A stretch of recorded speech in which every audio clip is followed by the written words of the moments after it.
up on the radar this morning, and a lot of you may already know about it, but I wanted to kind of bring it up to everyone's attention because of the situation here in Colorado.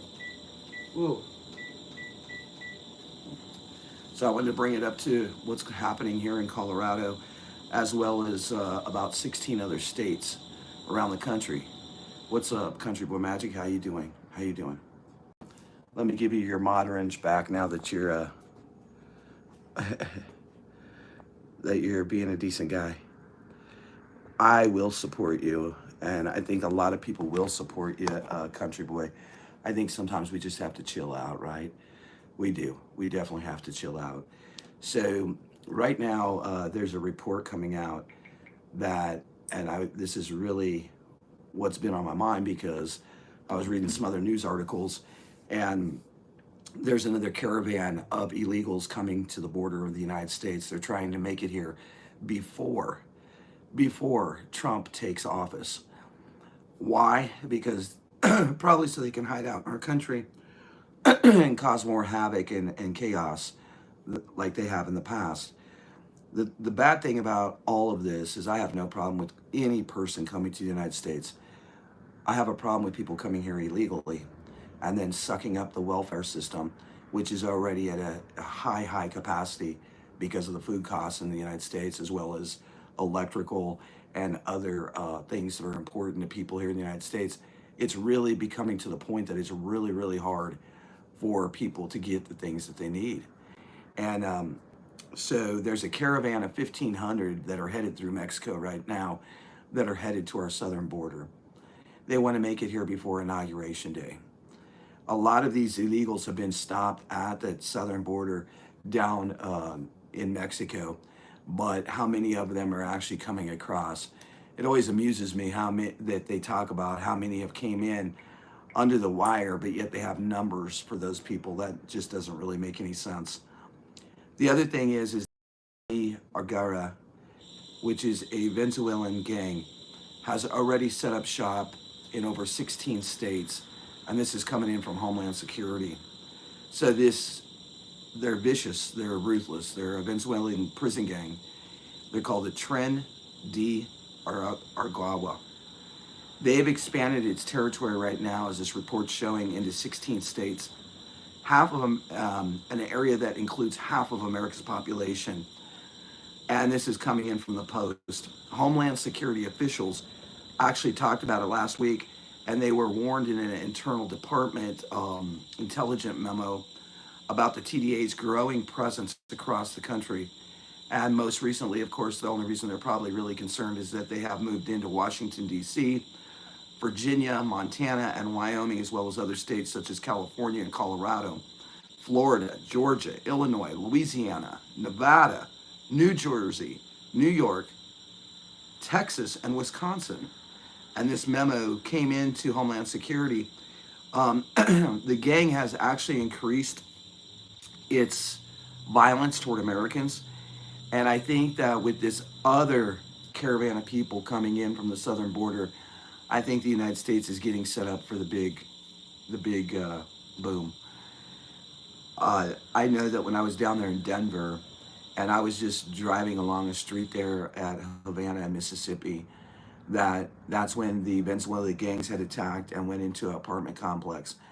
And what was really interesting is they were actually getting a police escort to show their colors, the green and black. They were hanging out of cars.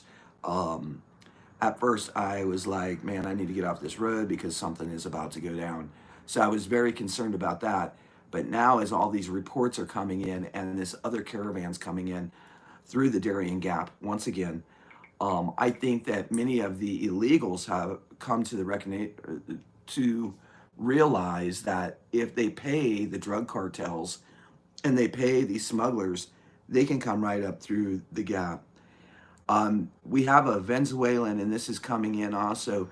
There was a Venezuelan migrant charged with raping his boss daughter. She was 14 years old. And that happened here in Colorado. Also, the Tren de Aragua gang has been seen in New York courtrooms, and they just really don't give a shit. Like he was actually yawning at the judge, like, I really don't give a shit what you're going to do to us. So I think that what's going on here, what'd you say? What's up, John? Yeah, and it is why we want a wall, but there's another one, Jose Ibarra. He was sentenced to life in prison for vicious murdering of a nursing student. Her name was Laken Riley. So there's a lot of these reports coming in, and just so that everybody sees it, I'm not doing the fancy dancy live streams, but this is the actual memo about the gangs coming in, and there it is, YouTube world, so that you can't say that it's some bullshit misinformation. It's definitely not misinformation. I think the big concern is as this population of these Venezuelan nationals continues to increase, the potential for violent migrants is really, really highly probable. And the memo also warned this to our own United States government. Um, the gang was actually considered cutthroats. They were actually considered cutthroats.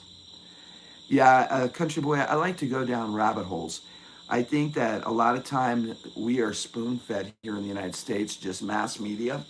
And the mass media tells people what they want to hear or what we think we want to hear. But I like to go down rabbit holes. And this immigration problem, I've been talking about it for probably the last year, year and a half. I did several specials on it. But there's also the big, big thing is that uh, they have fake IDs, and they all always have some type of gang affiliation tattoo on them. So the United States should be able to recognize them easier. This is the situation that happened at that apartment there in here in Colorado. And then also last week they warned about them targeting businesses like pawn shops, places where they can get guns and gold. So it's really interesting what's happening. I think that the big reason that this is coming out on the news right now, on mainstream news, is because the Venezuelan gang moved into DC. And see, they can travel really, really easy from Northern Virginia to carry out those thefts, robberies, and assaults, and then go back, from DC into Virginia. They're really, most of them are involved in lower level fraud and theft schemes. But what they like to do is they like to steal and then send those stolen funds back to South America, basically as a way of financing more criminal enterprises to come into the United States. And this is coming directly from the memo. Yeah, Nicholas. And well, and the thing is there's 16 states now that they're in. 16 states. My big concern, and I said it at the very beginning of the live, is that there is another caravan coming in from Mexico. Right now, they estimate the number around 1,500 of these men. And what people don't realize is when you look at a group of men or people that are coming in illegally, people have came in illegally to this country forever, right? Yeah, yeah. Being prior military, Nicholas, I think that that's a big concern. Also, we've seen all the Chinese nationals coming in. And that's one thing that is not just something that happens. You know, it's very hard to get out of China into the United States. Okay. It's a process. So someone or some entity is definitely behind this. And I would say, my own observation would be to say, from the research I've done, is it's definitely some of these three-letter agencies. There was a document just recently that came out to Homeland Security that the Tren de Aragua gang member withdrew over $118,000 from a Florida bank account with fraudulent check deposits, and then wired the money to bank accounts in Venezuela before any fraud was detected. There's also a sheriff in Wyoming that's coming out, and he talked to the Post on Monday. He would not say they have established a presence in the Western state, but he's holding a suspected TDA member in his jail. And the one good thing about law enforcement is they're actually seeing the tattoos and recognizing it around the country. And so our jails are getting inundated with these gang members. And they're saying that this is out of Colorado, which I'm in the state of Colorado now. I used to live in the Ozarks. That there's a person in jail who is suspected of being a TDA member who's being held for a trial in December for possession of a car that was stolen in Colorado and took it to Laramie County up in Wyoming. This is like, they're saying that this TDA member was probably just passing through when he was arrested, but all across the country in over 16 states, they have seen an increase in these Venezuelan immigrants in Wyoming, Florida, Colorado, and now the state list is going up. I'll read the states again. But I think that the big, huge thing is that there's just a disastrous situation between the Biden-Harris administration and the Venezuela Maduro regime. And they're refusing to accept deportation flights carrying Venezuelans from the U.S. back to South America. So what is America supposed to do? I guess we're supposed to foot the freaking bill for everybody. If it would have been stopped previously, maybe all this bullshit wouldn't happen. But I think that as we get closer to inauguration, we're going to see more and more of these illegals coming across. Bo Yang, hello. Preparedness HQ, hello. I'm going to give you just a few of the incidents. These are the top 7 right now with Homeland Security. Hey, Georgie. Hey, coffee first. So the first one was in Chihuahua, Mexico. The TDA members have been caught operating and preparing to move gang members, drugs, and people across the U.S. border. So they already know that it's happening and that it's going to continue to happen. In El Paso, Texas, this is where TDA members are first entering the U.S. via the southern border. So they have kind of a map drawn out of what's happening, but we're getting attacked from every angle, folks. Denver, here in Denver, in Colorado, thank God I'm not in Denver anymore because the violence in Denver has escalated just like major cities across the United States. But there is literally thousands of these Venezuelan migrants that have moved into Denver, and many of them are TDA gang members. And they took over that apartment building in the city, and also in Aurora, where I had built a house several years ago. Aurora is really a mess. The street violence in Colorado has escalated to the extreme. Chicago and New York City, the cities have really become magnets for the TDA members coming in from Homeland Security because they can just kind of go in with the Latino population and not stick out like a sore thumb. Yeah. Oh, well, we know that treason has been committed several times by the current administration. In Utah, they've also arrested several of these TDA gang members, and in Canyon County, Idaho, the sheriffs and the police department are coming in with all these reports saying that the TDA members are there, they're operating and committing crimes. And I think, honestly, that they're going to some of these states because they're easier to blend in, they're easier to kind of hide out in the forest or somewhere that's a little more where they're not suspected so easily. I think in mid-sized communities, they would stand out like a sore thumb. Now, President-elect Donald Trump has said that cracking down on the Tren de Aragua, which is the TDA gang, is one of the top administration things he says. He keeps saying, and he's said it, and that they're going to do a historic mass deportation. We will see where it goes. But I think that, honestly, I think it's a little too late. I think it's too late. You have to imagine a ICE movement to go and deport people, a million people. I think the possibility of that is very slim. being prior military, to move 80 or a full platoon of 100 or 200 people is a chore. Imagine trying to take off the streets of America 1 million people across the country. I honestly think that it's smoke and mirrors. I think it was a way for people to feel, oh, we have somebody that's in there that's going to do something.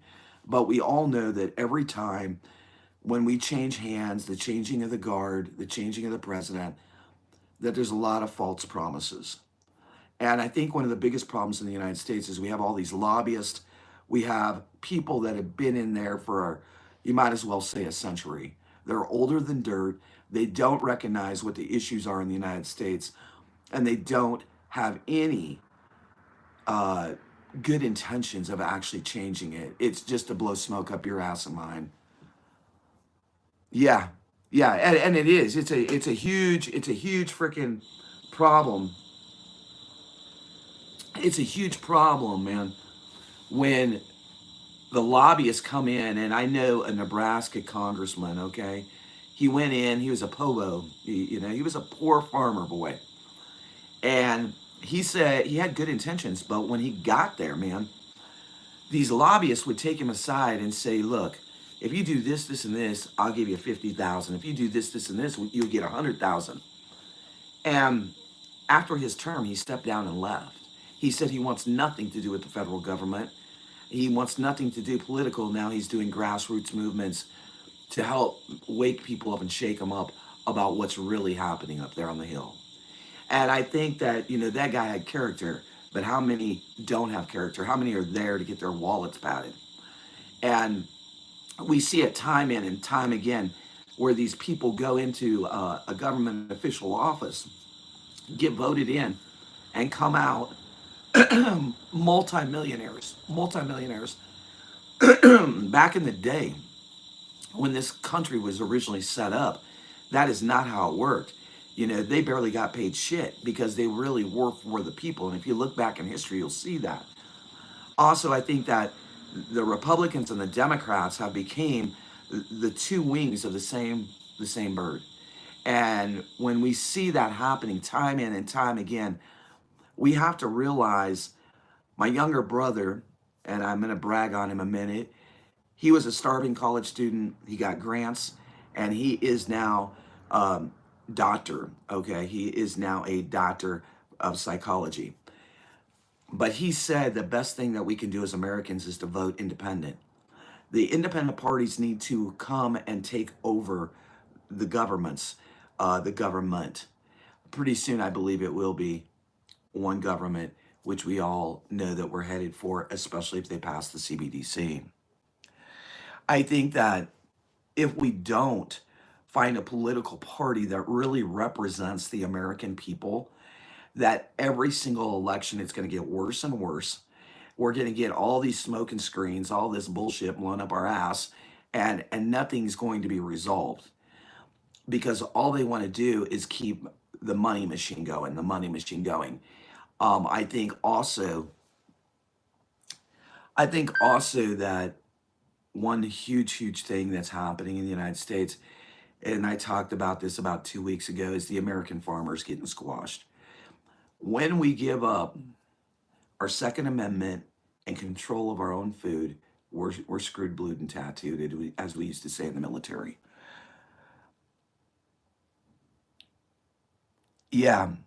Well, and I hope nobody, John, I hope, honestly, that we do see a shift in the United States.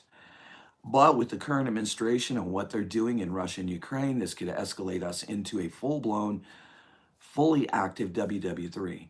Will they enact the draft for people? Hello, no name. You know what I was thinking about when Trump said there's not going to be any limit to the amount of money that's going to be put to both these things, whether immigration, etc., or the dome. Yeah. I think our country is really a disastrous situation, and especially, right, especially with the way they're fighting Trump on everything right now. I mean, what will really occur? In New York, back to the TDA gang members, they have actually been engaged in shooting of cops, assault, snatch and grabs, gun smuggling, and that's what you were talking about, Nicholas. Yeah, yeah, it's not happening. It's really not happening. The gang has also been engaged in, and their position has shown from Homeland Security that they are engaged in sex trafficking of migrant women on Roosevelt Avenue in Queens, New York. So there's a lot of reports coming in inside this Homeland Security report. Outside of the Democrats' sanctuary cities and states, first of all, why in the hell do we have sanctuary cities and states?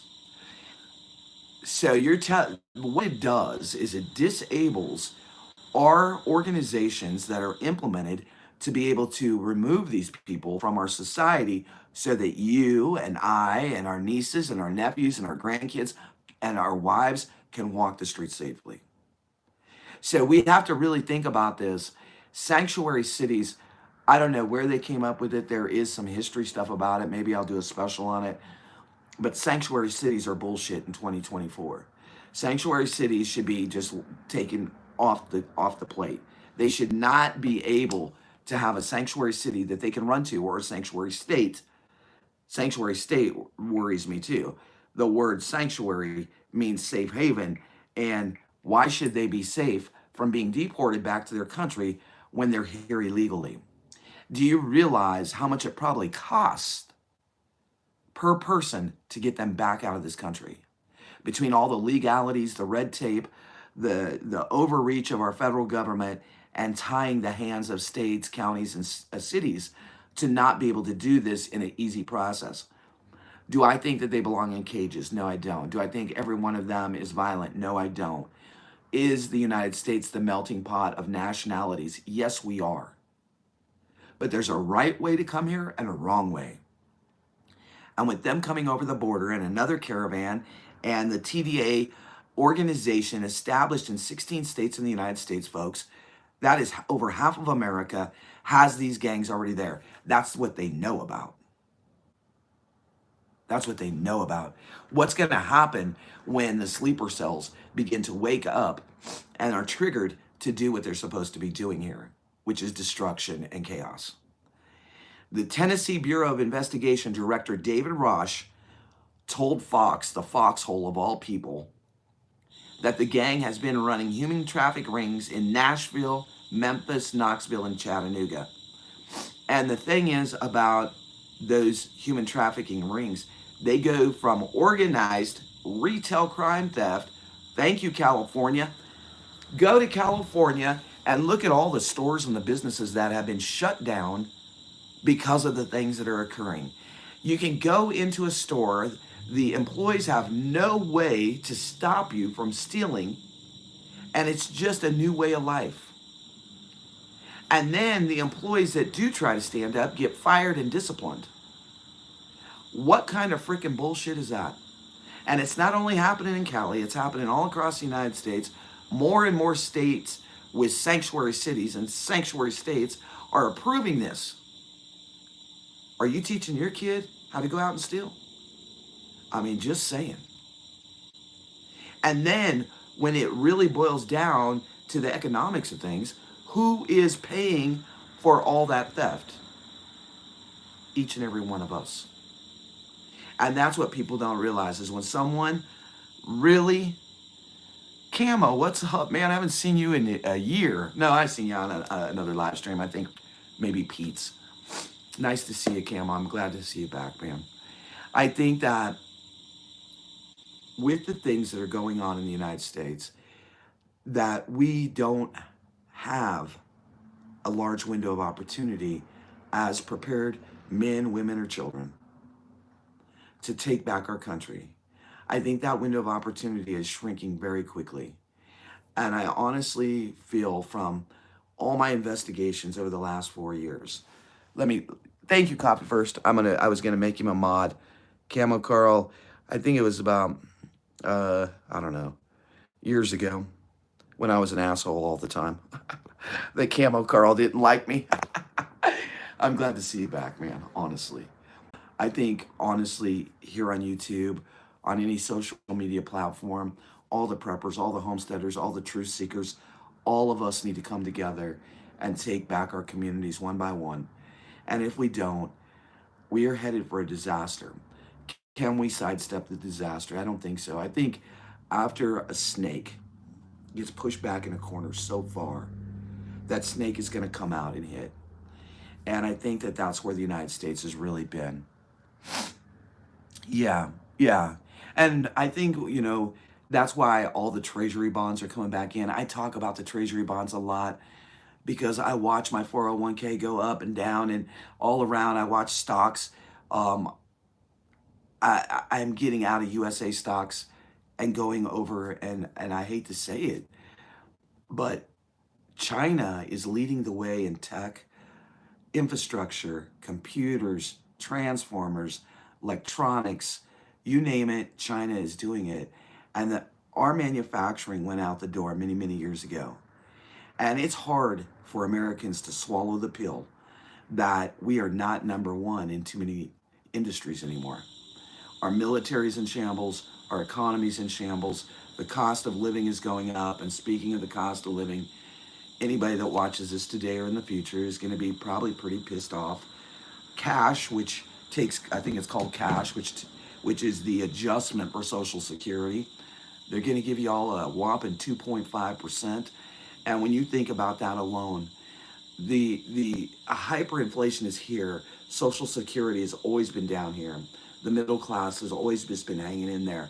And I'm telling you, folks, don't be too arrogant, too much of a smartass to realize that you, as well as myself, may be one paycheck away from a disaster.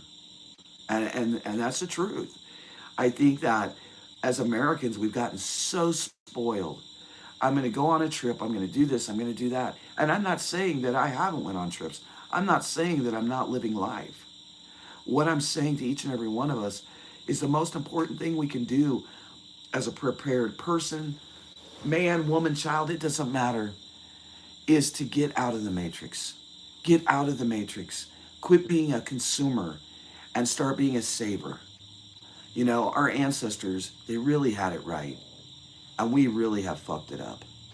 We really have. And, I try to watch my mouth, but I'm also a prior Navy and the F-bomb slips, and it's just how it is.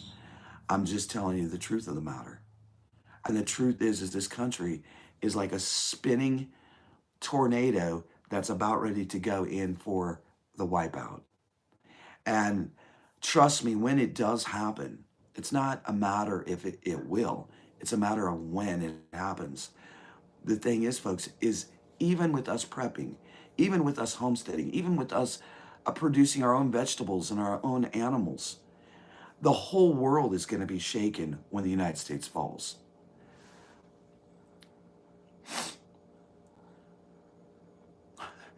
I don't think I'm comfortable with people who don't say the F-bomb because it pisses you off. I don't know about y'all. You might remember for about 2 months I did the POA report, Pissed Off Americans. And I think, me personally, I am seeing, and I'm sure you are too, the destruction of our country from the inside. And it didn't happen overnight. But the thing is that the American people, there's a lot more of us, but we have lost control of our government. We have lost control of what's important to me and what's important to you, which is being able to prosper. The American dream is down the toilet. And that's really sad to say. Yeah. And I agree with you.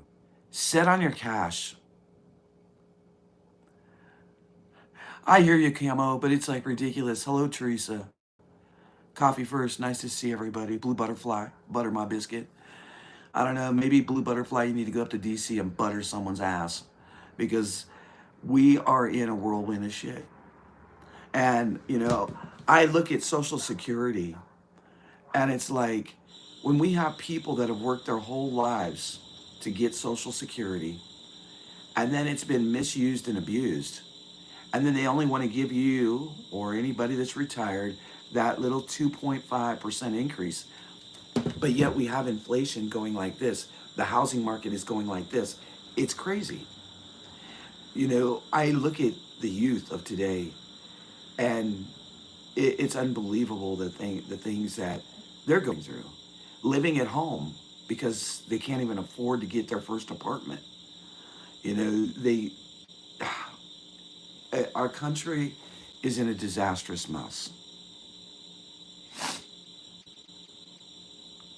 Yeah. And it's sad.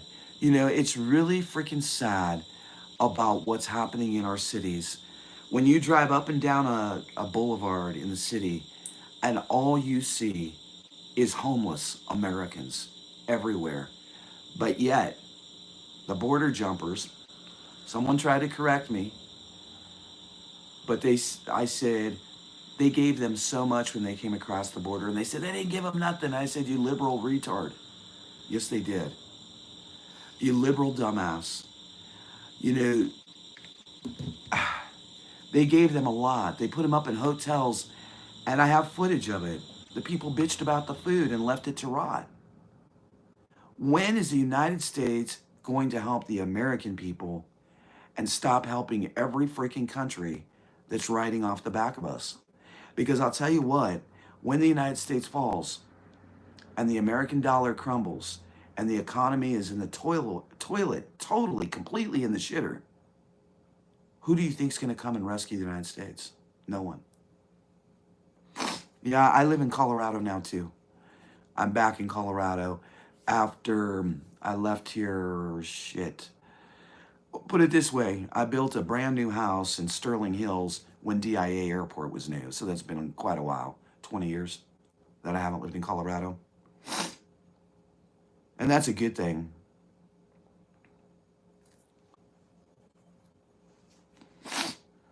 Wow. I worked for social services in New York for 13 years, only left with a promotion 2 years ago. I can tell you, we give it all to illegals. They have different rules for the illegals than citizens. And that's true. Even when it comes to the SBA and going and getting a small business loan, as an illegal, right? As a green card holder, you can go get a loan where if it was me or you, we can't qualify for it on the same terms. So, we see this indifference that's happening. Oh, you live in Colorado Springs. I can't wait till my trip down there this spring. Yeah. Yeah. Well, and they're giving, they were actually, there's a report out from the VA, which I keep up on the military stuff a lot. There's a report out about us taking the illegals into a VA hospital and treating them. And, I'm not an unfair person. But what I will say is the bullshit that's happening is becoming a different playing field, and it has been for over a decade, but it's becoming a very large playing field for what we're doing for illegals and what we're doing for Americans, right? And I think, like, even me, I've been fighting with the VA for over 20 years. And now I found out why the VA does not want to give me my benefits. Because the year I got out in 1989, I applied for my VA. They turned me down, right? Due to circumstances because of my discharge. I served proudly. I got meritoriously advanced 2 times in the United States Navy. So I'm talking and speaking to a lawyer out of New York, which I did hire. And he said, this is the reason they don't want to approve you. They have to go all the way back to the year that I applied and got denied, which is approximately 30 years. So they will owe me 30 years of back pay if I ever see it before I croak. Okay? So I have several issues that are military related. Is it right, as a veteran that served this country, to have illegals, in my points, seeing them in a VA hospital when I'm not getting my benefits? It's bullshit. Yeah, and you're exactly right, Nicholas, and that's why I'm fighting. They will have to pay me one lump sum, and this attorney is going for full tilt. He's not fucking playing with them. He's going full tilt on them. Every scar that I have on my body from the military, everything that's in my medical record, my PTSD, my hearing loss, getting ran over by a tow tractor, all these things he's going after to try to get me 100% disability and back pay all the way back. And if he wins, that's when he gets paid. So I don't think he would take my case unless he thinks he can win. So I told him to go full tilt. And I'm not going to give up the fight this time. I'm not giving up the fight. My medical record is about yay thick. I've showed it on the channel before. It's about yay thick. Because my first year on the island, after the tragic car accident, if you want to go watch that, about why I got PTSD. Hi, Summer. Hey, Summer Rose. Hello. If you want to go watch that live stream, it is a live stream, and it's all about Renee losing her life, what happened to me, and the process of true survival. And, you know, I think a lot of times as Americans, as people, we give up too easily. But just like the rattlesnake, when we're pushed into the corner and we really feel something's right, I think that that's where we need to stand and say, you know what, enough is enough. And we can't give up the good fight. We can't give up the fight for America, land of the free, home of the brave. And I mean, that resonates in my heart because we are the land of the free. That's why so many want to come here. But on the other hand, there's a lot coming here for destruction, chaos, and nonsense. And we, as Americans, it's time for us to fight the good fight. And I'm not talking about physically going out in the streets and beating someone down. I don't promote that, okay? That's last resort. I promote using your head, getting involved actively, however that may be for you. Maybe you're seeing changes in your community. Maybe you're seeing changes in your own city officials that aren't representing the people of your community anymore. If each and every one of us would do something to get involved, we could make a hell of a change in this country. But we have turned over the power to the federal government, the state government, to say, we know you'll take care of our kids. We know that you'll babysit our kids in public schools. We know that you teach them reading, writing, and arithmetic. Bullshit. They don't teach them that. We have schools that are failing all over this country. And as parents, as grandparents, getting involved just in a school level could be huge, huge, huge, huge for the outcome of our youth. And our youth is our future. And I hope that, you know, after watching this live stream today, you say, you know what, the sheriff in our town is doing things that are not legal. The city police department is picking out people in our community to target them. Maybe it's your mayor that just has some really shitty ways. Maybe it's your school officials. Whoever it is, and maybe it's your county or your state. We know that the feds have their way of doing things. But if we could get good people in the state, in the cities, in the counties, in the schools, and throw out these bad actors, throw out these people that really don't have good intentions for the United States or for you and me as middle-class Americans, maybe we can make a change. And I think that a lot of people have given up on the United States. As Americans, I think a lot of us have given up. And I think that this is the time we dig deep and we grow some. We get some balls and we stand up to the tyrannical overreach that's happening across this country. And we have to hope and pray for the pilot that's taking office in January. We're all on the plane together, if you like it or not. And the thing is nobody's going to sit in the back of the plane and say, crash this bitch. No, we want him to fly it. And we want him to fly it high for all of us. Will it happen? I don't know. Is it smoke and mirrors? I don't know. What I do know is that I would never get on a plane and hope it crashes. So I'm hoping and praying for the United States that we have a leader and leaders that we've all voted in that will stand and do something different for this country and pull us out of all these wars and conflicts that we've been involved in forever. Ukraine and Russia, everybody thought it would be smashed quickly, but it's not. And now it's escalated even to something higher. We have BRICS aligning against our country and against NATO.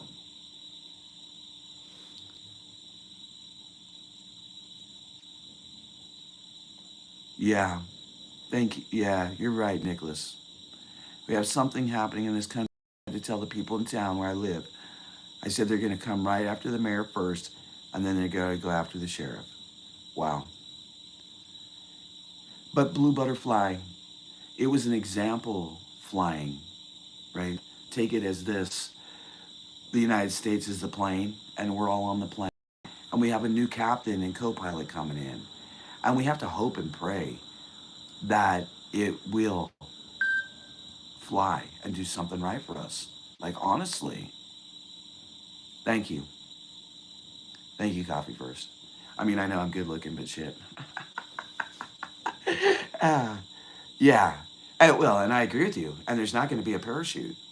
I mean, especially, Nicholas, like, honestly, when BRICS aligns fully and countries are jumping to that quickly because of a lot of reasons, because the United States has misled and misinterpreted and fought the wrong fights and been on the wrong side. And I mean, there's a lot to it. And you can't sit here on a live stream and talk about it all in one day. What I can say is that you can't blame countries for jumping to BRICS with the way they're establishing it. And it's new and it's fresh. And when you get new and fresh, you get something different. I pledge allegiance to the flag of the United States of America and to the republic for which it stands, one nation under God, indivisible, with liberty and justice for all. And you know what, Camo? The bad thing is, though, the bad thing is I took a pledge to this country to fight against foreign and domestic. And a lot of you that are on here that are military did the same thing as I did.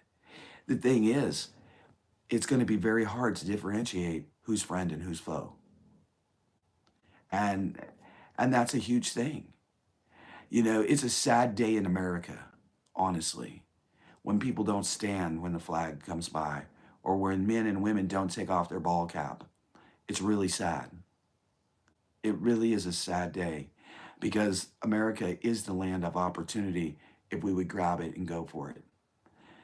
Someone once told my brother, my younger brother, who's now a doctor, you can't be what you want to be, and you can't go to what school you want to go to. And my brother said, I will fight all forces to do what I want to do because we are the land of the free. We have lots of opportunities. I think that people don't see or appreciate the opportunities we have here anymore. And the thing is into our prepping part of our show, right? We've been on about 40 minutes talking news and political. Going into our prepping part of the show, I really truly believe that the best prep that we can have, and I've spoken on this channel for years and on my other channel that YouTube took me down, right, is that being mentally prepared is probably one of the biggest preps you can have, and the skills. The skills. See, no one can take away our skills. And that's why, as a veteran, when I go to purchase a gun, they don't want to give me a gun for 30 days. They want to make it as hard as possible because the military, the government trained me. And some of you may be experiencing the same thing. But we can't give up. We cannot stop. And the day that we do, that we stop preparing mentally and spiritually and physically, is the day that we're really going to be screwed.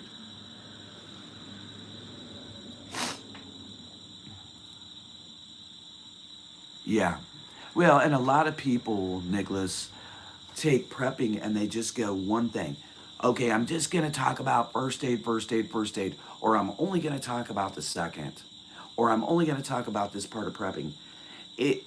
Every single one of us can keep prepping full blown, full tilt. Prepping is a way of life. It's not, oh, I'm prepping today, tomorrow I have prep or burnout. It's prepping is every day. The thing is that if you don't do the legwork, if you don't take the steps, you're not going to get anywhere. You're just going to be spinning your wheels. I can show you, I can tell you, I've done demos. You can go to the Reboot playlist. You can watch all kinds of bushcrafting and demos I've done. But the thing is, with all the things that could happen, right? We can't sit here on a channel and run every scenario. There's no way. Big Tex, what's up, man? Big Tex is in the house. Long time no see, brother. I hope you're doing good. But it's really a way of life, and it's really every single one of us. You know, you might be limited from income, you might have a disability, whatever the issue is. It's every single one of us can overcome of it. Every single one of us can be an asset to a mag by learning skills. And you might say, well, I'm too damn old to learn some new skills because I'm an old dog, right? You still have skills. Whatever your occupation was before you retired, you still have skills. And some people think that they don't. It doesn't matter if you're a great gardener. It doesn't matter if you're a carpenter. It doesn't matter if you're an electrician.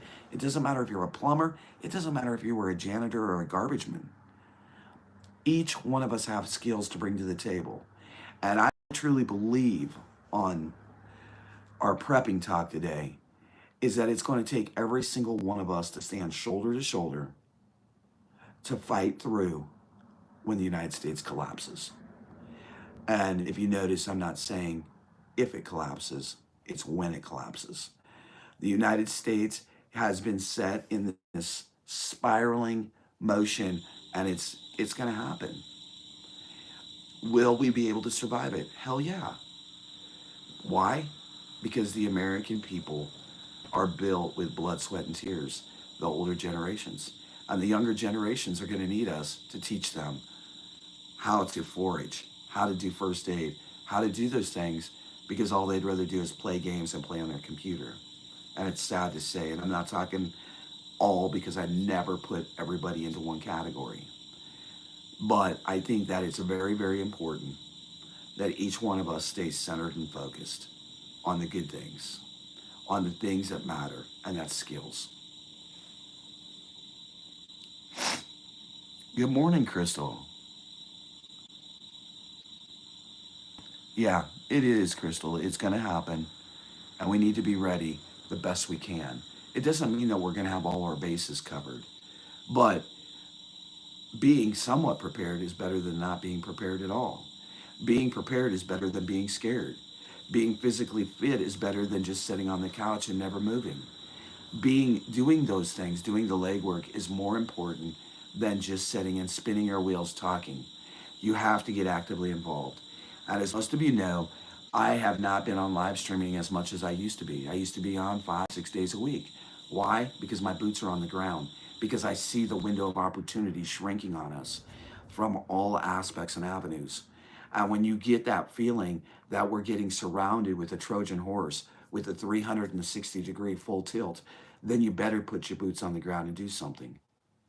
Because you can run from channel to channel to channel. And if you don't actually do the legwork, you're not going to do one damn thing except set and spin. Yeah. Yeah. Oh, bugging in is a lot better than bugging out, Nicholas. I 150% agree with you. Gladys Q's up in the house. It's a lot harder to do that. Well, and a lot of people think they're Billy Badass and that they're going to run out and everything will be fine. And that's not what's going to occur. You know, I was running this scenario through my head, and I'm going to share it with you, with all of you. So yesterday at work, we had a lot going on at the center, from an arrest to guys fighting to, I mean, it was one thing after the other. We were on lockdown at the facility for almost 4.5 hours.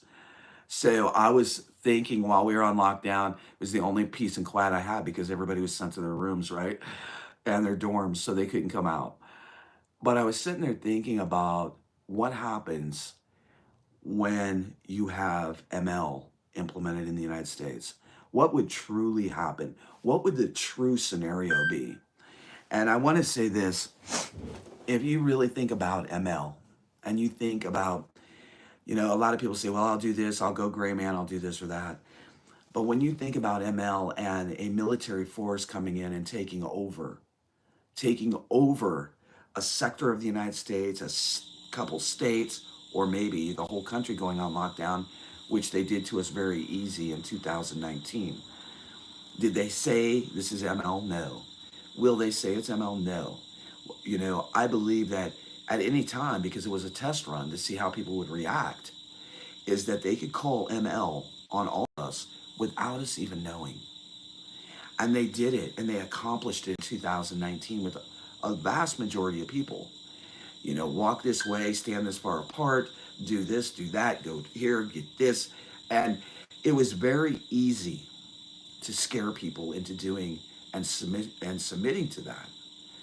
The thing is the next lockdown, will it come? Will it happen?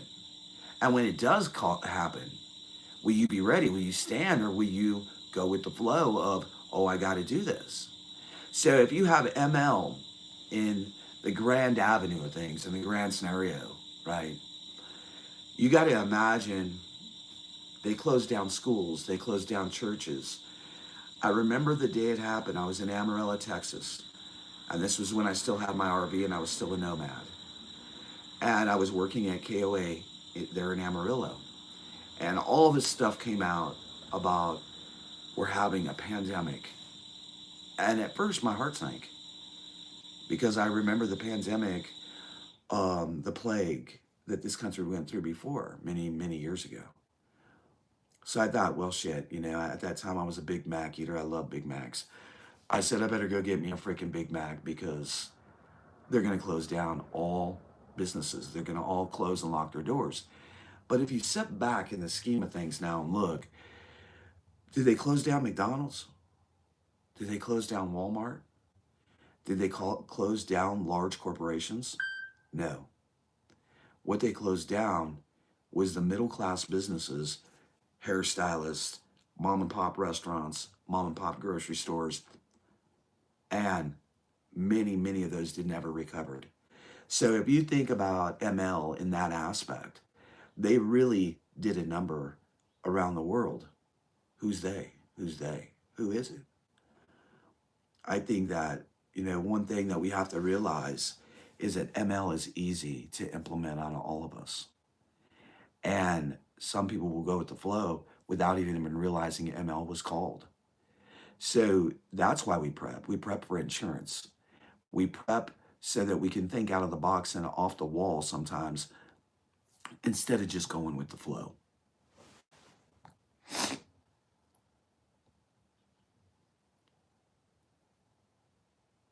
Yeah. Yeah. Wow. And it's really important, Nicholas, to get healthy.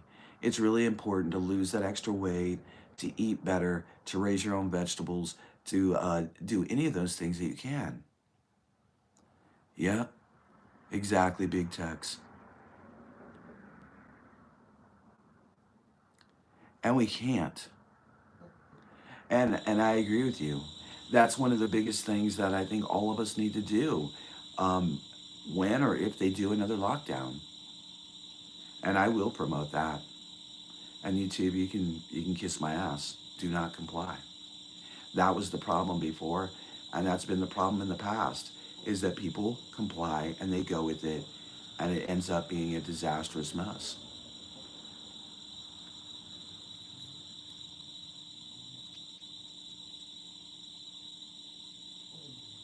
Yeah. Yeah, and they won't think you're crazy when they need it. I do. I'm, it is what it is, Georgie. I'm okay though. You know, I have some allergies going on. It's fall, and it happens to me all the time in Colorado. I hope that every single one of you has a great day. I hope that you keep prepping, and your journey is different than mine. If you really want to see demos and things like that, go to my reboot list. There's a lot of demos on there. I've got wood stacked, grill and griddle in the fireplace, a freezer and pantry. And the thing is we just keep doing the legwork. We just keep taking the steps, and we can't give up. We can't give up. Yeah, and it is. I think it's really important that we stand together as Americans. Nick or Nicholas, however you go. I think that each and every one of us need to keep doing the legwork. I hope that y'all will tune in almost every morning that I possibly can. I'll either do a pop up live around between 9 and 10. We are going to have trivia. I have to postpone it again, y'all. Because of the Thanksgiving, they've changed my schedule around a little bit. We do have prepper trivia on the channel. We also have music nights where people just come in and chat and chill. So we will be having those. I do have to change prepper trivia. I'm hoping maybe in the next day or two. It cannot happen tonight, and I'm so sorry. I hate to keep putting it off because y'all know I love trivia. Thank you, Big Tex. Thank you, Big Tex. You've been on the channel a long time, brother. A long time, and I'm glad to see you back. I'm going to make you a mod. Go ahead and drop your link to Big Tex. Thank you. Gladys, of course, you're a mod because you've been here forever. Nicholas, I'll check out your channel. We hope that you become an active on the channel. I like your input, man. And Camo Carl, great to see you. Blue Butterfly. Midnight in Texas. My young family members say, why prepare? Because if it's that bad, I'd rather die. They will, it's very frustrating. They will change their minds. They just don't know it yet. That's sad. You know why? Most people do not want to change their mind. Most people do not want to change their mind. You know what I'm saying? They really don't. Um, that's why I say that we're a lot stronger. Nicholas, I made you a mod also. You can drop your links if people come in with asshole comments. You can delete their comments. You can put them in timeout. I don't give a shit. I hope you're a rare treat. See, like we get some of these assholes, they're bots and trolls and shit. Just throw them out. Oh wow. I was hoping to head out there, but I do have another trip planned. Crystal, I'll be heading to the Philippines the first part of February. I'll be over there for 2 weeks, and there's a little surprise if everything goes smoothly too. Yeah, solutions are really important. Prepping in the Philippines was really interesting to me. At a certain time, almost every day while I was there, boom, they sent, they turned off the electric, they turned off the water. And I was like, this is really prepping. This is one of those scenarios where you go, oh shit, we don't have electric. And Tin would tell me in the morning, babe, go take a shower because the water may be off for 4 or 5 hours a day in the hottest time of the day. And yes, she has running water, but it's a little different. It runs into a 55-gallon bucket, and that's it. My plan is while I go over there in February, is to make a little bigger rain catch for her. She has metal roofs coming off the main two huts, and those would make great rain catches because it rains so freaking much at certain times of the year. I think each and every one of us definitely needs a water supply. We definitely need a water supply to be able to maintain or be able to, if something really, really bad happens, is to be able to go out and maneuver to find those water sources. Yeah, just call him Georgie. Just call him Possum Head, Crystal. Call him if you call him Possum Head, he'll know that you're talking about him because that's what I call George Mitchell. I call him Possum Head. I've been calling him Possum Head for 4 years. Yeah, yeah, they never. And well, and their wiring alone is crazy. I mean, I showed a video of it, and their wiring is going up above ground, but it's just like this big ball of wiring. I don't even know how they would know whose place it belongs to, what it belongs to. But I love the Philippines. I'm hoping, I'm hoping that Tin will be here sometime in 2025. She'll be here for 2 to 3 years, and then we will continue to go to the Philippines and work on the property there. And That's where I would like to retire, is the Philippines. I love it. I love, other than the typhoons and stuff like that, I do love the Philippines. And I love their way of life. Very simple, very laid back. Most of the people, even though they're born into poverty, they work very hard. And the family unit is like this. Like, it's just tight, tight, tight family units. And a lot of people have misconceptions about the Philippines and about the Philippine people. Now, if you're going to look for a bar girl, it's completely different than being involved with somebody that's not a bar girl. Okay, it's totally different. Of course, it'd be like going to Harry Hines in Dallas, Texas, compared to meeting someone at a church function or a family function, right? Totally different.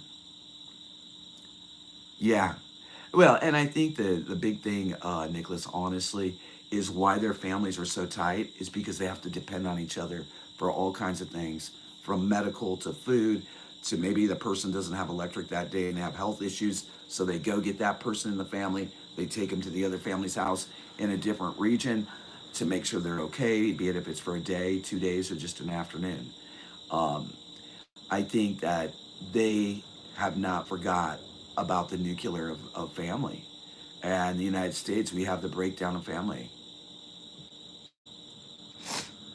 Yeah, Nicholas, beautiful, beautiful. I mean, it is really beautiful. There's parts that are very impoverished, that have trash everywhere and the water's polluted, but there's the people, the heart of the Philippines is so beautiful. The people are so beautiful.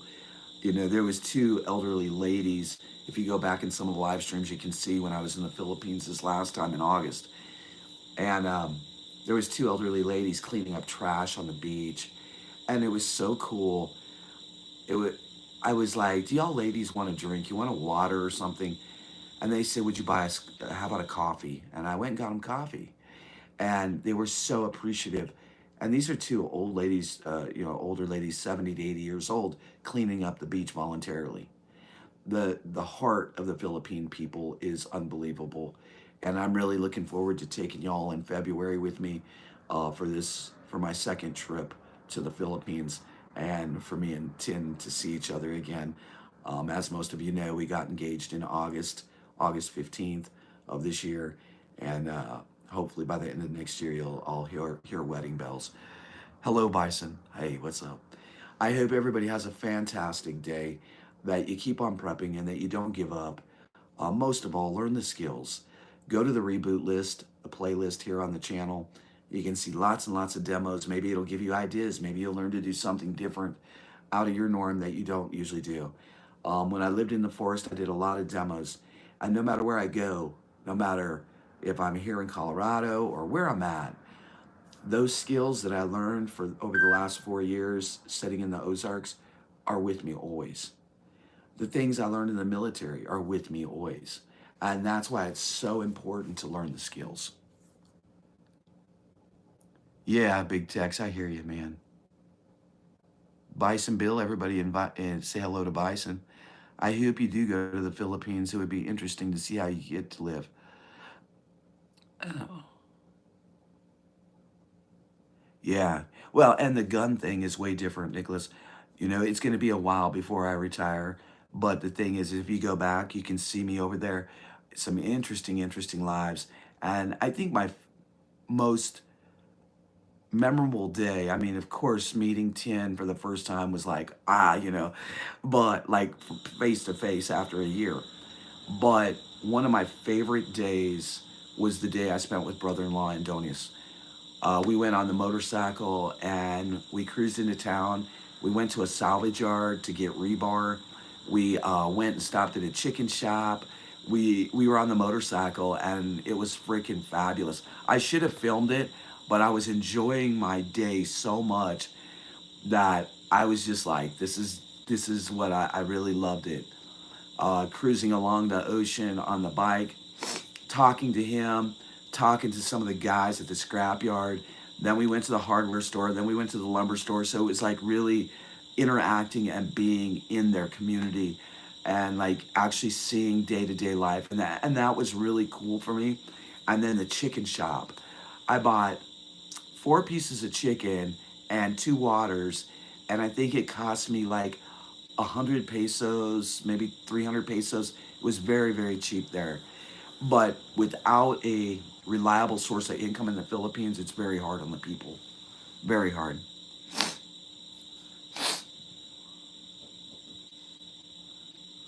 Yeah, Bison Bill. Um, it's wonderful. Go to some of the other places like Manila is, boom, boom, boom.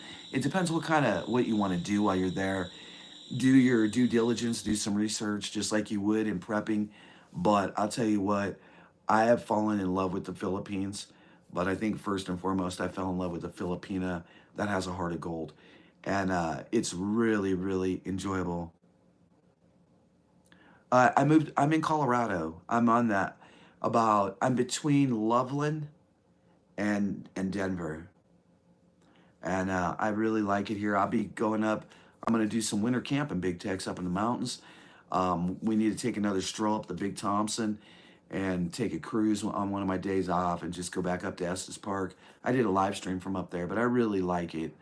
One, I moved here Big Tex because the cabin situation was so compromised after the breakup that I really didn't feel safe there anymore. And two, my mother lives here in Colorado. She's going to be 82 years old here in a few weeks. I have nephews and nieces and great nieces and nephews here and brothers and sisters here. So I have a lot of support system, which is truly a real mag. You know what I mean? A real mag. Yeah. Well, bison, they're wonderful. They're you really gotta do your due diligence, not the bar girls. If you really want to find a really good woman, you really have to do your due diligence. Um, and they have a heart of gold and they're very, very dedicated.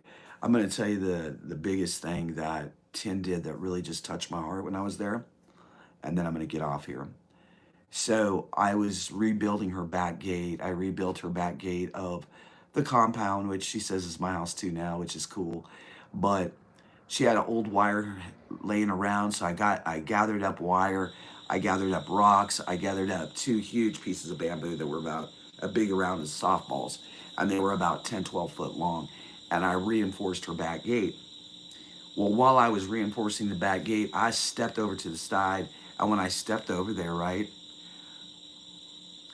I stepped over to the side, I stepped in some kind of fire ants, similar to fire ants we have here in the United States, and they were burning the shit out of my foot.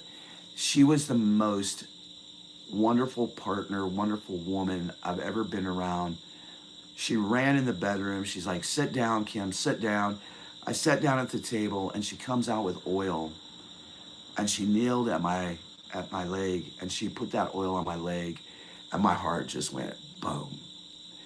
And we spend a lot of time on apps so that we can talk because she's 7,000 miles away. She has the biggest heart. She's always concerned if I've eaten, if I've gotten enough sleep. I had a shirt that needed repaired. It had been that way since I was with my ex. And she seen it and she said, give me the shirt. She took my shirt. She sat down at the chair and she sewed my shirt. And those little things like that, like just captured my freaking heart. They just capture my heart. And, those little things, the dedication of the Filipina is extreme, is extreme. Not in a bad way. I definitely have had to learn the Filipina ways, the jokes and things like that. I'm learning Bisaya right now. I have 3 apps on my phone, so I try to take 1 lesson a day. And she's learning English from me because that's a huge issue, is communication, but also the ways of the East and the ways of the West are very, very different, very different. And so that's a huge thing is to learn. To me, it's a huge thing because I want to be able to communicate with her the best I possibly can, right? So since we're talking about the Philippines and things, oh, don't tell me. Don't tell me. I'm going to teach y'all, before I get off here, a couple Filipino slang words. So this is your first lesson to all of you that want to go to the Philippines. The very first word I learned was salamat, which is thank you. But now I've been trying to learn some of the slang words like kilig. Kilig is that butterfly feeling in your stomach when you see someone you love. It's a slang word in the Philippines. It's one of the most interesting Filipino slang words because there's really no equivalent in English, Spanish, or other Latin languages. The other thing about Bisaya, which there's many dialects of language in the Philippines, depending on what tribe or what clan they're from or what island area they're from. The biggest ones is Tagalog and also um, Bisaya are probably the two biggest languages spoken in the Philippines. But the other one that I had to learn very quickly because Western humor is very different from Eastern humor or Asian humor. The word is charat, which is just kidding, because we had misunderstandings because I would say a joke and she didn't get it at all, and I'm laughing and she thinks I'm serious. So now we say just kidding or charat, that it's a joke, we're just playing, so that both of us understand and we take a minute to talk about it. Um, I think that the language, the food, the people there are very welcoming. Is there a crime problem? Yeah, there is a crime problem in many of the big cities, and some disastrous things have happened. Bulang, which is crazy in the head, crazy in the mind, Bulang. Um, Something really bling that happened to Tin, and I've told it before. So she was in Manila. Um, she has she's walking and there's a big bridge. Underneath the bridge is very dangerous. Most of the people go across the top. Underneath the bridge is alcohol, drugs, crime, murder, you name it. It's a very bad place in Manila. So she was not where she should have been, and she had beautiful earrings on each ear, and a man walked right up to her. And if you ever go to her channel, which is Skipping 10 here on YouTube, she does Zumba fun dancing in the backyard of at our property. He actually walked up and grabbed both of her earrings and just ripped them straight out of her ears. She has both of her earlobes are ripped from that situation. So yeah, the crime rate in some of those areas is just as bad as here. You definitely don't want to go over there and be a flashy ass. You know, you just be a casual American. You don't want to go over there and flash gold, flash cash, act like you're mightier than now. Most of the people are wonderful, especially in the outer islands. But then there's some places, you know, just like in America, that are very dangerous. Loco in la cabeza. Yeah. Buang in the cabeza. I hope everyone has a great day. Yes, they were an indigenous culture originally. A lot of them have their descendants are from Malaysia. I was just reading about this. Hello, Remy. I hope everybody has a great day. Thanks for being here. We should be having no tomorrow. I work a early shift, so maybe tomorrow night we can do prepper trivia. Please smash the thumbs if you're listening to this now or in the future. If you can afford it, please become a member. It helps support the music program and trivia. And it's 99 cents a month. It doesn't cost you a whole lot. It's 99 cents a month to help support the trivia. We really do need to get some new members this month, and so I'm hoping and praying that some of you will become new members. I appreciate the members that are here. I appreciate the thumbs up. I even appreciate the thumbs down. But what I want to say most of all is God bless you from here in Colorado to wherever you're at. Make each and every day count. Keep prepping. Keep your head on a swivel and stay frosty.